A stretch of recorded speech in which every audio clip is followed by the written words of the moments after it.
هلو. بصوا، قبل ما نبتدي عاوزة أشكركم جدا من قلبي على كل التعليقات اللي انتوا كنتوا بتكتبوها الفترة اللي فاتت. كلامكم الجميل بيشجعني جدا، ما تتخيلوش قد ايه، وفعلا بيخلي يومي حلو وجميل زيكم بالظبط. بس في تعليق بالأخص في الفيديو اللي هيظهر قدامكم دلوقتي حسيت بكمية حب واهتمام وخوف عليا ما تخيلتوش ان احسه من حد ما شفتوش قبل كده. لا هو شافني ولا انا شفته ولا يعرفني اصلا. كفاية انها اخدت من وقتها وقعدت تشرح لي خطورة الموضوع. بجد حسيت انها خايفة عليا، وبجد ميرسي جدا جدا لاهتمامك وخوفك عليا. التعليق ده بجد بيعني لي كتير جدا، وميرسي جدا جدا ليكوا لكل التعليقات اللي جاتلي. بجد كل التعليقات جميلة جدا ومشجعة قوي، وبجد فيها رقي مش عادي. وحتى لو بنختلف مع بعض برقي واحترام. ولو قعدت اشكركم الفيديو كله بجد مش هيكفيكم. ميرسي جدا جدا جدا لكل تعليق اتكتب لي. بما اننا بنتكلم عن التعليقات، فانا هرد على سؤالين مهمين جدا جدا جولي في التعليقات برضه. الاول، بجيب افكاري منين؟ وهقول لكم على السر بتاعي. التاني، يا ترى بجهز الشنطه القماش زي ما جهزت الجاكيت الجينز المره اللي فاتت؟ يا ريت تقولنا بتجهزي الشنطه القماش ازاي وبالتفصيل. عيوني ليكوا. انا جاوبت على السؤال ده قبل كده من الاول، من البدايه خالص، بس يمكن ما وضحش قوي ليه. عشان كده هجاوب عليكم تاني بالتفصيل الممل في الفيديو ده. فالنهارده هنجاوب على السؤالين دول، وكمان هنتكلم شويه عن دمج الالوان مع بعض، وبالمره هاخدكم معايا وانا بعمل ضوافري ونخرج مع بعض شويه ونروح نشرب قهوه. ويلا بينا نبتدي. طيب، في كذا حاجه لازم اعملهم قبل ما اشتغل في الشنطه. اول حاجه، سطح العمل لازم يكون نظيف. انا بستخدم الوايبس اللي هي فيها الكحول.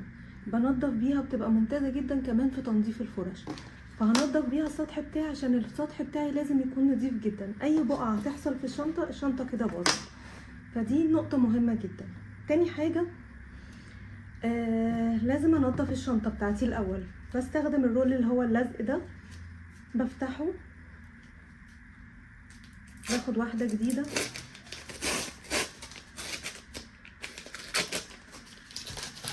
وانضف بيها شنطتي. اشيل اي حاجه، اي فتل صغيره، اي حاجه مش باينه هتعوقني وهتبان بعد كده وانا بشتغل، او بعد ما بخلص شغل بتبان. فبلاش نشتغل على الفاضي، يعني خلينا نشتغل صح من الاول. طلعت حاجات كتيره. تالت خطوه بعملها، بكوي القطعه بتاعتي. لو هي مكرمشه زي كده يبقى انا لازم اكويها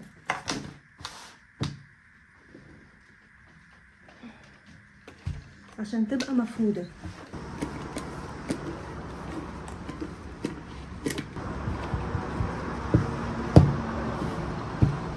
الخطوه الرابعه اللي هنعملها ان احنا هنحط ورقه جوه علشان نفصل ما بين الطبقتين. تمام. وانا هرسم في الجزء ده فهركز عليه الحته دي تقريبا. اخر خطوه بقى ان انا هستخدم التيب دوت عشان احدد المربع اللي انا هشتغل عليه. بس في الرسمه دي بالذات انا مش هعمل كده، علشان عاوزاها اكننا مخربشين على كارت كده وهي طالعه منه، فعايزه الاطراف بتاعتها مش متساويه. فعشان كده انا مش هستخدم التيب المره دي، بس انا استخدمته كتير في حاجات تانية قبل كده. وبكده تكون الشنطه بتاعتنا جهزت عشان نبتدي نشتغل عليها. ويلا بينا. بعد ما جهزت الشنطه وكل حاجه، حطيت الطبقه الاولى ورسمت الرسمه من تحت، وهبتدي اشتغل عليها، بس الطبقه الاولى تنشف الاول. هنا انا عندي 3 الوان بدمج ما بينهم، الاصفر وده اللون الاساسي علشان انا هرسم رمل، وكمان الاصفر الغامق منه شويه اللي هو شبه المستردة كده تقريبا او اغمق كمان، وده علشان اعمل تداخل ما بينهم. واللون الاخير اللي هو البني علشان اعمل تحديد بتاع الرمل، يعني اكن في اماكن عالية عن اماكن تانية، وكمان عشان اقدر اظهر المنحنيات اكتر. في التدريج ما ينفعش اجيب درجة غامقة قوي واحطها جنب درجة فاتحة قوي، لازم ادرج اللون من الغامق للفاتح او اعمل تداخلات ما بينهم، اسيح الالوان في بعض، ودي هتيجي بالتدريب اكتر. وعلشان اسيح الالوان في بعض لازم الالوان تكون متقاربة نوعا ما، او احاول ادرج من الغامق للفاتح او العكس من الفاتح للغامق. طيب، ممكن يقابلكوا صعوبة في الاول ان انتوا ما تقدروش تدرجوا بسهولة. الموضوع بياخد وقت شوية، فمحتاج منكوا تدريب وحبة صبر، فما تيأسوش ابدا وكملوا. هتقدروا تعملوها في الآخر.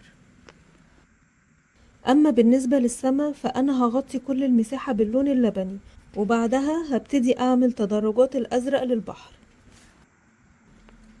وهي دي درجات الأزرق اللي أنا هستخدمها، الأزرق الوسط والأزرق الغامق مع اللبني الفاتح.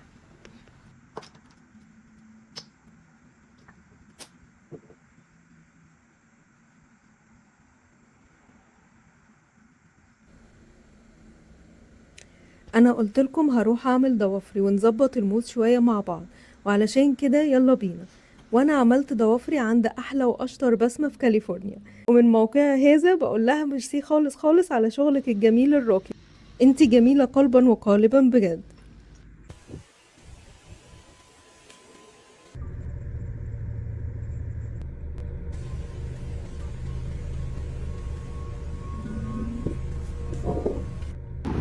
راحوا دلوقتي لاكتر فقرة مفضلة بالنسبة لي، ان انا اشتري قهوة، فخلينا نشتري قهوة مع بعض ونظبط المود. ما تستغربوش ان انا لابسة تقيل، لان الجو بره البيوت بيبقى ساقع جدا، جوه البيت بيبقى دافي.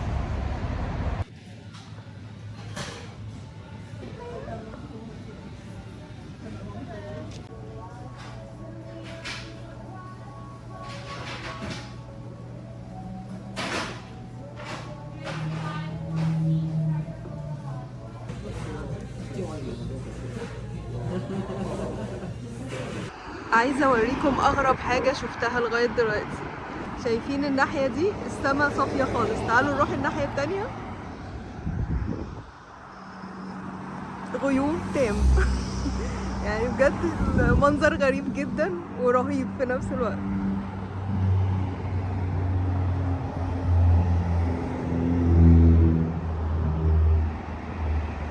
يلا بقى نرجع للشغل تاني بعد ما عملنا ضوافرنا وظبطنا المود. يلا بينا. ورجعنا تاني للشغل بتاعنا. برضو هنا انا بعمل دمج ما بين الاورنج والدرجة الافتح منه شوية. كل الفيديو تقريبا عن الدمج والتدرجات، بس دلوقتي جه دور اجاوب على السؤال التاني اللي هو انا بجيب افكاري منين. هقول لكم السر بتاعي بس ما تقولوش لحد، ماشي؟ السر ده بينا احنا بس. السر في التغذية البصرية. يعني ايه التغذية البصرية؟ يعني بالظبط زي ما بغذي جسمي بالأكل، وزي ما بغذي عقلي بالقراية والمعرفة، بغذي عينيا بصور وألوان وأفكار وتصاميم مختلفة. كل ده بيتخزن جوايا وجوه عقلي، وبيطلع وقت ما ببدأ أرسم. وأفضل موقع أنا بعشقه شخصيا هو بنترست. رهيب يا جماعة، الموقع دوت فيه كل حاجة، بتفرج فيه على أفكار وستايلات وألوان مختلفة. أي حاجة عاوزينها أو أي فكرة حابين تنفذوها هتلاقوها فيه، ديكور، ألوان، لوحات، شنط، رسم، كل حاجة. طيب لما بقف وما بعرفش انفذ الفكرة اللي في دماغي او الفكرة اللي انا متخيلها او واقعة في حتة مش عارفة انفذها، بعمل ايه؟ ببقى محتاجة ان انا الاقي حاجة تشرح لي الموضوع بالتفصيل. وهنا بيجي دور المنصة اللي احنا عليها دلوقتي، اللي انتوا بتشوفوني عليها، اليوتيوب. اليوتيوب تقريبا من احسن المنصات الموجودة حاليا، لان لو عاوزة فكرة سريعة هتلاقي، ولو حابب فكرة تعرفها بالتفصيل برضو هتلاقي. انا شخصيا بحب اتفرج على فنانين تانيين واشوف تقنيات مختلفة، فنانين من دول تانية خالص، يمكن ما بيتكلموش كمان نفس اللغة، بس ببقى حاسة بالفن اللي بيقدموه. واحيانا فيديو بسيط جدا مدته صغيرة خالص بيبدع جوايا فكرة جديدة. واخر مصدر بقى الطبيعة، لان مفيش اروع ولا اجمل من ابداع الخالق. اخرجوا على البحر او اقعدوا على النيل، اتأملوا لمعة الشمس في المية، او لحظة غروب، او لحظة شروق، او استمتعوا جوه جنينة بالطيور اللي حواليكم. املوا عيونكم وروحكم بجمال الطبيعة اللي حواليكم. ومش لازم ابدا اخرج برا البيت. افتكر وانا صغيرة كان قدام بيتنا شجرة جميلة، كنت اقعد اتأمل فيها، وكنت بحبها قوي، بالذات وقت الربيع، لانها كانت بتطلع ورد جميل جدا. وكنت اوقات اخرج اقعد في البلكونة بالليل علشان اتفرج على القمر. القصد حتى لو مفيش اي مصدر من اللي فوق دول، ممكن من شباك البيت نستمتع برضو بالطبيعة، لأن ممكن الطبيعة تكون عبارة عن زرعاها جوه بيتي، أو قمر بتفرج عليه بالليل. التغذية البصرية زي البنزين بالظبط، اللي بيشغل الخيال. كل صورة بشوفها، كل مشهد بتأمل فيه، أو كل لون من الطبيعة بيشدني، ممكن في لحظة يتحول لفكرة جديدة. وآخر حاجة، ارسموا صور لفنانين زي ما رسمت معاكم صورة ستاري نايت لفان جوخ قبل كده. الموضوع مش نسخ ولا تقليد، لكن استلهام. وأنا بالفعل اتأثرت بطريقته ورسمت كذا رسمة بنفس ضربات الفرشة. مش نسخ للطريقة، بس هو ألهمني إن أنا ممكن أستخدم طريقته على أشكال تانية مختلفة. فلو حابين تطلعوا بأفكار جديدة دايما، خليكوا دايما فاتحين عينيكوا. تابعوا صفحات فنية، احفظوا الصور اللي بتحبوها أو الفيديوهات اللي بتلهمكوا. امشوا وسط الطبيعة، اكتشفوا ألوان جديدة بنفسكوا، كأنكوا في رحلة. ودي كانت كل الأفكار اللي عندي، بس بجد حابة أعرف إيه هي أكتر حاجة بتلهمكوا، وإيه هي مصادر الإلهام بتاعتكم. وخلاص، بعد ما خلصنا رسم هنبتدي دلوقتي التحديد. دي أهم نقطة اللي هتبين وتبرز كل التفاصيل. وادي الشنطة خلصت، قولولي إيه رأيكم؟ وأشوفكم على خير في الفيديو الجاي.